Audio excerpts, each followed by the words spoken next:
What does your sin will find you out mean? I remember bumping into this phrase quite a few times. Your sin will find you out.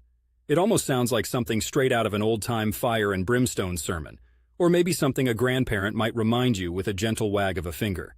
So what does it mean, though?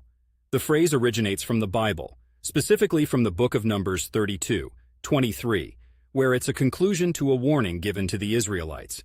In essence, it's an assurance, or maybe a threat, depending on how you look at it, that whatever wrong you do, no matter how deeply you bury it, it's going to come back to haunt you. Think of it as the ultimate form of what goes around comes around. You might be able to fool people, but you can't fool the natural order of things, or God, again, depending on your perspective. This isn't just religious mumbo-jumbo, though. It's almost karmic and quite practical when you unpack it. In today's world, you can see this playing out all the time. Someone embezzles money and covers it up. Eventually, the numbers don't add up. A politician sends some texts they shouldn't. Suddenly, they're the feature story on every news outlet.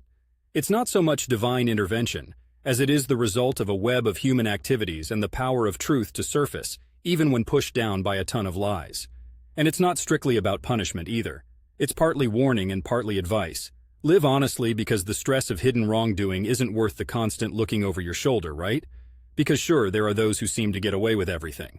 But remember, we're all on chapter 1 or 2 and seeing other people's stories. We rarely see the final chapters.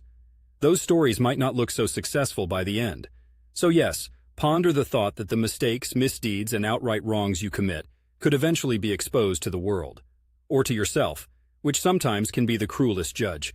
And before I sign off, just a quick shout out to those doing their best to live an honest life. May your sleep be restful and your days less stressful.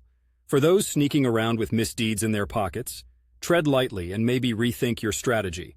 After all, your sin, well, you know the rest.